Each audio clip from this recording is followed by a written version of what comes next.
Video like जरूर कर लीजिए और ऐसे वीडियो लगातार फ्री में पाने के लिए चैनल को तुरंत सब्सक्राइब कर लीजिए और बेल आइकन को जरूर टैप कर लीजिए ताकि आगे भी सारे वीडियो आपको मिलते रहे। यूट्यूब में फॉलो करते हैं तो प्लीज ये वाला फ्री टेलीग्राम चैनल जरूर ज्वाइन कर लीजिएगा। सारे नोटिफिकेशन सारे अपडेट यहीं पे आते हैं, ध्यान रखिए। दोस्तों एक बार फिर से आपका स्वागत है यूपीपीएससी बेस्ट ऑनलाइन कोचिंग के इस यूट्यूब चैनल पर। आज की इस वीडियो में हम लोग मध्यकालीन भारत के इतिहास से एक महत्वपूर्ण वंश लोधी वंश के बारे में समझेंगे। लोधी वंश का शासनकाल होता है 1451 से लेकर 1526 ईस्वी तक। दिल्ली सल्तनत की गद्दी पर यह अंतिम राजवंश होता है। इसके बाद मुगल सत्ता स्थापित होती है। काफ़ी इंपॉर्टेंट है, यहाँ से प्रश्न भी पेपर में खूब आते हैं। तो चलिए शुरू करते हैं आज के इस महत्वपूर्ण बिंदु को।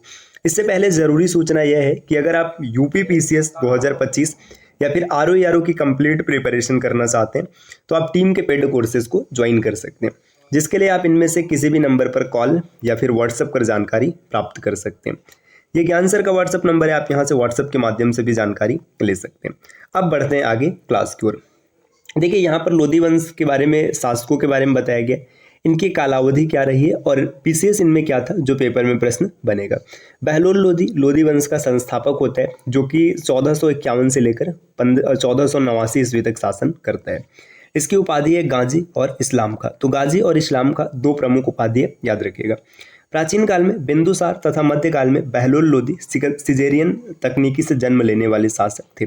सिजेरियन तकनीकी जैसे कि आज चलता है, मतलब ऑपरेशन के द्वारा संतान का जन्म होना, तो प्राचीन काल में बिंदुसार ये इसका जन्म सिजेरियन तकनीकी से हुआ था, चंद्रगुप्त का पुत्र है। और मध्यकाल में बहलोल लोधी ये भी सिजेरियन तकनीकी से पैदा हुआ शासक है। इनका दो बार राज्याभिषेक हुआ है, दोनों का राज्याभिषेक दो बार हुआ है। फिरोज तुगलक, बहलोल लोधी, इब्राहिम लोधी, शेर शाह सूरी और औरंगजेब, शिवाजी, इन सबका दो बार राज्याभिषेक हुआ है। तो यहाँ पे याद रखिएगा, देखिए फिरोज तुगलक का भी 2 बार राज्याभिषेक हुआ है, बहलोल लोधी का भी हुआ है, इब्राहिम लोधी का भी हुआ है, शेर शाह सूरी का भी, औरंगजेब, शिवाजी, इन सबका राज्याभिषेक दो बार हुआ था। इसने 1484 ईस्वी में सरकी वंश के अंतिम शासक सुल्तान हुसैन शाह सरकी से जौनपुर जीत लिया था। जौनपुर जिसकी स्थापना जौना खान की याद में किया गया था, फिरोज शाह तुगलक ने किया था।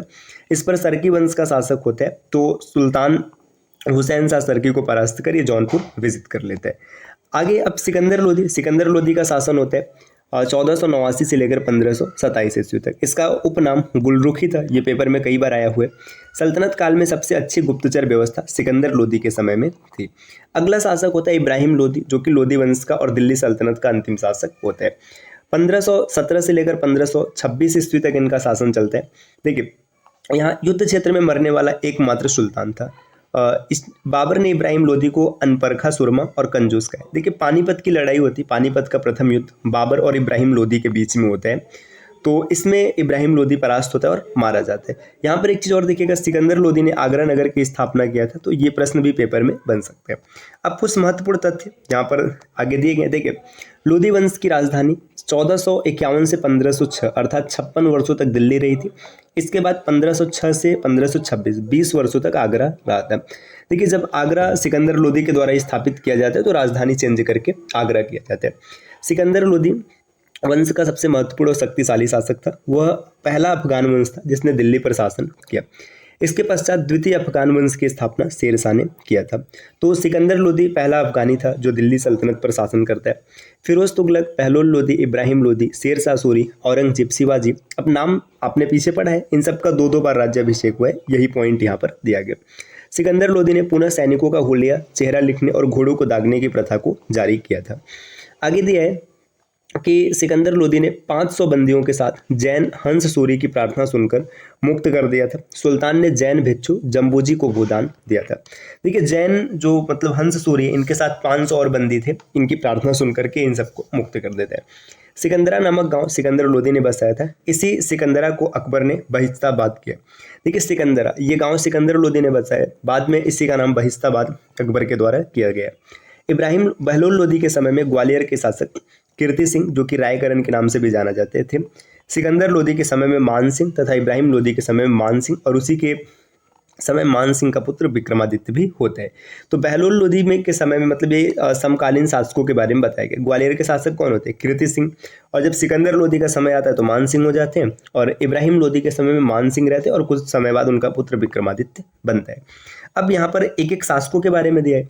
बहलोल लोधी 1451 से 1489, जो महत्वपूर्ण पॉइंट है यहाँ पर दिया गया। लोधी वंश की स्थापना बहलोल लोधी ने किया था 1451 में। वह बहलोल शाह गाजी के नाम से सिंहासन पर बैठा था तथा अपने नाम का खुतबा भी इसने पढ़वाया। इसकी सबसे महत्वपूर्ण विजय जौनपुर की है, जो सरकी वंश के शासक से जीतता है। ये सबसे महत्वपूर्ण विजय है। बहलोल लोधी ने हिंदू के प्रति धार्मिक कट्टरता का व्यवहार नहीं किया। बहलोल लोधी राज दरबार में सिंहासन पर न बैठकर दरबारियों के बीच बैठता था। तो काफी मतलब इंपॉर्टेंट पॉइंट है कि ऐसा शासक है जो सिंहासन पर न बैठकर दरबारियों के बीच रहता था। बहलोल लोधी ने जौनपुर के शासक हुसैन शाह को पराजित किया एवं अपने पुत्र बारबक शाह को जौनपुर का शासक बनाया था। बहलोल लोधी ने ग्वालियर के शासक मान सिंह को हराया और वहीं से लौटते समय इसकी मृत्यु हो गई थी। बहलोल लोधी के दरबार में कई प्रतिष्ठित हिंदू सरदार थे, जैसे राय करण सिंह, राय प्रताप सिंह, राय नरसिंह, राय त्रिलोक चंद्र और राय दादू। उसने बहलोल सिक्का चलाया था, जो भारत में अकबर से पूर्व के विनिमय का मुख्य साधन हुआ करता था।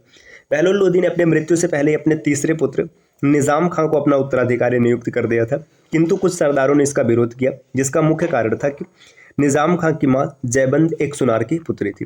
देखिए, ये मरने से पहले क्या करता है, अपने तीसरे बेटे का नाम है निजाम खां, इसको शासक नियुक्त कर देता है, लेकिन विरोध इसलिए होता है क्योंकि ये हिंदू माँ की संतान होता है। आगे यहाँ पर दिया कुछ शक्तिशाली सरदारों ने निजाम खां का साथ दिया और 17 जुलाई 1489 ईस्वी को निजाम खां सुल्तान सिकंदर शाह के नाम से सिंहासन पर बैठता है। वह लोधी वंश का महानतम शासक बनता है। अब कुछ विरोध करते हैं तो कुछ साथ में भी आते हैं। तो सिकंदर शाह यही सिकंदर लोधी है जो कि सिंहासन पर बैठता है। अब यहाँ पर सिकंदर लोधी के बारे में तथ्य दिया गया। ठीक है, सिकंदर लोधी बहलोल का उत्तराधिकारी था। उसका मूल नाम निजाम खान था। इसका उपनाम है गुरुमुखी, मतलब गुलाबी चेहरा। इसी उपनाम से कविताएं भी लिखता था, मतलब ये कवि भी था। तो इस गुलरुखी नाम से कविता लिखा करता था।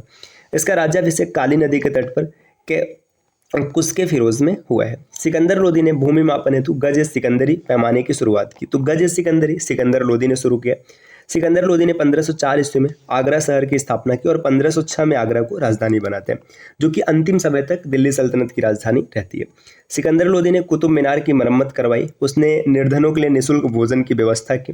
सिकंदर लोधी ने मुहर्रम के लिए ताजिया निकालना बंद कर दिया तथा पीरों और संतों के मज़ारों पर मुस्लिम स्त्रियों को जाने से रोक दिया। वह शिक्षित और विद्वान था। उसके स्वयं के आदेश से एक आयुर्वेदिक ग्रंथ का फारसी अनुवाद किया गया, जिसका नाम फरहंगे सिकंदरी रखा गया। उसके समय में गायन विद्या में के एक श्रेष्ठ ग्रंथ लज्जत ए सिकंदर शाही की रचना हुई है। तो फरहंगे सिकंदरी ये चिकित्सा शास्त्र से जुड़ी पुस्तक है और लज्जत ए सिकंदर शाही संगीत से जुड़ी पुस्तक है। सिकंदर लोधी शहनाई सुनने का बहुत शौकीन था। वह गुलरुखी उपनाम से कविताएं लिखा करता था। सुल्तान सिकंदर ने अनाज से जकात मतलब आयकर समाप्त कर दिया था। आगे अगला शासक इब्राहिम लोधी, जो कि दिल्ली सल्तनत और लोधी वंश का अंतिम शासक होते हैं। इब्राहिम लोधी का 2 बार राज्याभिषेक हुआ था। वह अंतिम लोधी सुल्तान था। इब्राहिम लोधी ने कहा था कि राजा का कोई सगा संबंधी नहीं होता। इब्राहिम लोधी द्वारा आरोपित भू राजस्व की दर 1/4 थी। आगे दिए तारीख खान ए जहानी अफगानों का इतिहास के लेखक नियामत उल्लाह के अनुसार इब्राहिम लोधी युद्ध क्षेत्र में मरने वाला दिल्ली सल्तनत का एकमात्र सुल्तान होते हैं। पानीपत में बाबर ने ईंटों से निर्मित एक मकबरे का निर्माण कर उसमें इब्राहिम लोधी को दफनाया था। तो पानीपत का युद्ध होता है, वहीं पर बाबर क्या करते हैं, ईंटों से निर्मित एक मकबरा बनाते हैं और इसे यहाँ पर दफना देते हैं। बाबर ने इब्राहिम लोधी को अनपरखा सुरमा और कंजूस कहा, जिसे ज़्यादा फिक्र अपने खजाने को भरने की थी। देखिए, बाबर ने कहा कि इब्राहिम लोधी एक अनपरखा सुरमा था और कंजूस था। ये अपने खजाने को भरने का भरकस प्रयास किया करता था। 1518 ईस्वी में महाराणा सांगा और इब्राहिम लोधी के मध्य खातौली का युद्ध हुआ। इस युद्ध में इब्राहिम लोधी पराजित हुआ था। खातौली का युद्ध जरूर याद रखिएगा, महाराणा सांगा और इब्राहिम लोधी के बीच में हुआ था। पानीपत का प्रथम युद्ध 21 अप्रैल 1526 ईस्वी को बाबर और इब्राहिम लोधी के मध्य हुआ। बाबर के योग्य सेनापतित्व, युद्ध श्रेष्ठ युद्ध नीति और तोप खाने के कारण इब्राहिम लोधी की पराजय हुई और वह युद्ध स्थल में मारा गया। फरिश्ता के अनुसार वह मृत्यु पर्यंत लड़ा और एक सैनिक की भांति मारा गया। नामतुल्लाह, जिसे कि नियामत उल्लाह भी कहते हैं, के अनुसार सुल्तान इब्राहिम के अतिरिक्त भारत का कोई अन्य सुल्तान युद्ध स्थल में नहीं मारा गया था। तो पानीपत का जब युद्ध होता है 21 अप्रैल 1526 को, यहीं से दिल्ली सल्तनत समाप्त हो जाती है और एक नए राजवंश मुगल सत्ता की स्थापना होती है। लेकिन अब देखिए, सल्तनत कालीन प्रशासन हो गया, सल्तनत कालीन स्थापत्य कला हो गया, यहाँ से काफ़ी प्रश्न आते हैं पेपर में। तो अब हम लोग इन सब की चर्चा नेक्स्ट वीडियो में करेंगे और जब ये पूरी तरीके से संपन्न हो जाएगा फिर मुगल सत्ता को स्टार्ट करेंगे। तो ये आज की क्लास कैसी लगी कमेंट करके ज़रूर बताइएगा।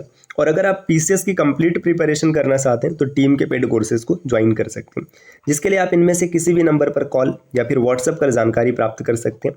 ये ज्ञान सर का व्हाट्सअप नंबर है, आप यहाँ से व्हाट्सअप के माध्यम से जानकारी ले सकते हैं। मिलते हैं साथियों आपसे अगले वीडियो में कुछ नए इन्फॉर्मेशन के साथ, तब तक के लिए नमस्कार।